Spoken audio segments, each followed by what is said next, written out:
Assalamualaikum warahmatullahi wabarakatuh. Perkenalkan, nama saya Mutiara Syahrani, NIM 2102050002. Saya adalah anggota kelompok dari kelompok 6. Pada kesempatan kali ini, kelompok kami akan menjelaskan tentang pendekatan ordinal atau analisis kurva indifference.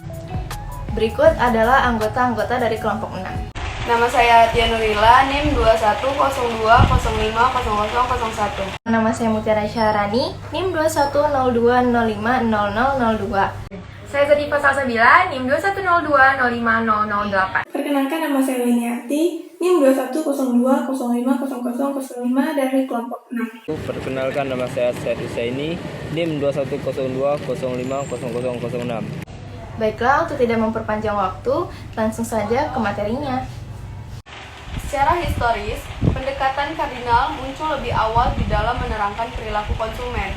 Namun, pendekatan ini memiliki kelemahan, yaitu bahwa faktanya kepuasan itu tidak dapat diukur dengan angka mutlak. Nah, untuk menghindari kelemahan tersebut, dikembangkanlah pendekatan yang lebih modern dan lebih sahih, yakni pendekatan ordinal. Pendekatan ordinal sebenarnya dikembangkan oleh banyak ahli ekonomi. Beberapa di antaranya yaitu John Hicks, R.G. Allen, Vilfredo Pareto, dan Ysidro Edgeworth. Pendekatan ini menyatakan bahwa kepuasan itu tidak dapat diukur secara kuantitatif, melainkan sifatnya bertingkat atau berjenjang dan hanya bisa dibandingkan. Untuk lebih memahami mengenai pendekatan ordinal ini, alangkah baiknya kita harus terlebih dahulu mengetahui asumsi-asumsi yang melandasi pendekatan ini. Selanjutnya, saya akan menjelaskan tentang asumsi-asumsi dalam pendekatan ordinal. Yang pertama adalah rationality. Setiap konsumen diasumsikan bertindak rasional, yaitu berusaha mengejar kepuasan maksimum meski dihadapkan dengan keterbatasan anggaran. Yang kedua adalah utility is ordinal. Berdasarkan asumsi ini, kepuasan itu tidak dapat diukur, namun hanya bisa dibandingkan dan sifatnya bertingkat. Yang ketiga adalah transitivity and consistency of choice. Konsumen senantiasa konsisten dalam membuat pilihan antara berbagai kombinasi barang.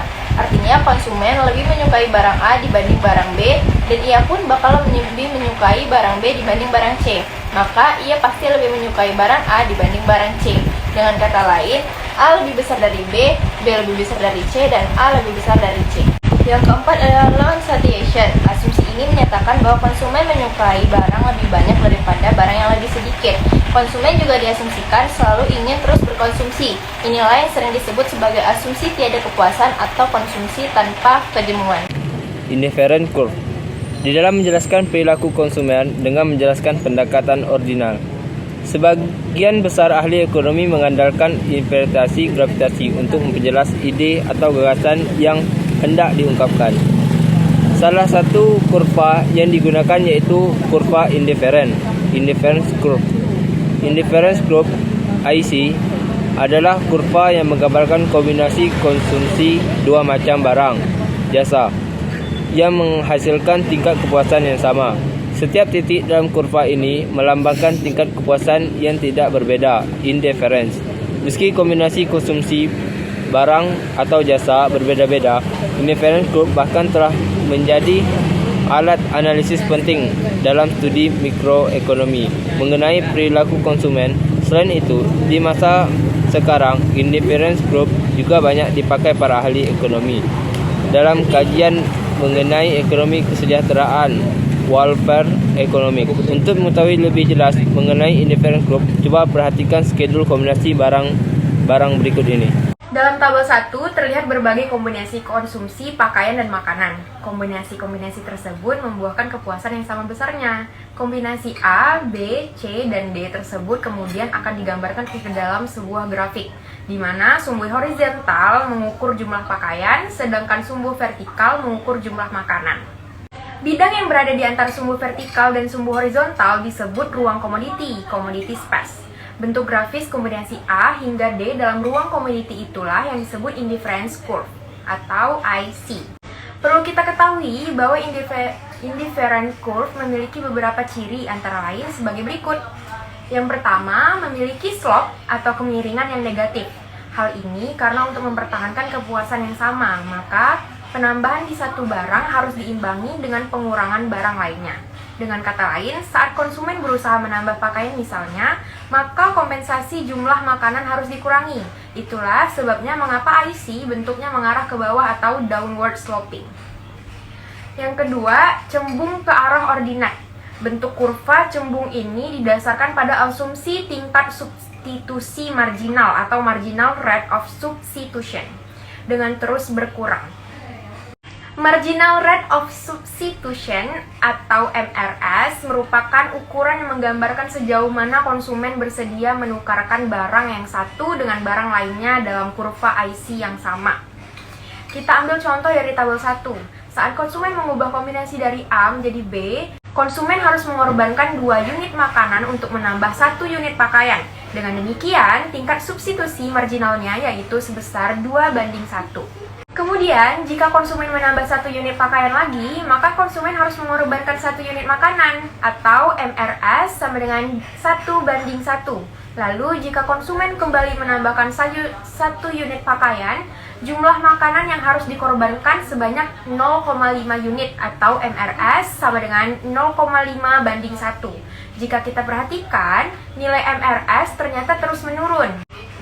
Perhatikan gambar di atas. Terlihat bahwa semakin banyak konsumen menambahkan konsumsi pakaian, akan semakin sedikit konsumsi makanan yang mau dikorbankannya. Jumlah unit konsumsi makanan yang dikorbankan demi menambah pakaian terus berkurang. Dari 2 akhirnya menjadi 0,5. 3. Semakin ke kanan semakin tinggi tingkat kepuasannya. Coba ingat kembali asumsi mengenai bahwa konsumen lebih menyukai yang lebih banyak dibanding yang sedikit. Posisi IC yang lebih tinggi atau lebih ke kanan menggambarkan mengenai pakaian dan makanan yang lebih banyak, di mana hal tersebut lebih disukai oleh konsumen karena memberikan tingkat kepuasan yang tinggi. 4. Sesama indifferent curve tidak saling berpotongan. Sesama kurva IC tidak mungkin saling berpotongan. Hal ini terkait dengan asumsi konsistensi dan transivitas. Untuk mengetahui lebih jelas mengapa sesama kurva IC tidak saling berpotongan, perhatikan gambar berikut ini. Secara definitif, kurva IC menggambarkan berbagai kombinasi konsumsi yang memberikan kepuasan yang sama. Sekarang, andaikan IC1 dan IC2 berpotongan di titik A, maka tingkat kepuasan titik A dan titik B adalah sama, atau berada di IC1. Lalu, tingkat kepuasan di titik A dan titik C pun adalah sama, atau berada di IC2. Sesuai asumsi konsistensi atau transivitas, karena A sama dengan B dan A sama dengan C, maka seharusnya B sama dengan C.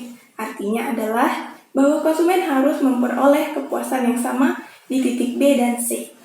Namun, pada kenyataannya, kombinasi B lebih banyak mengandung makanan daripada kombinasi C.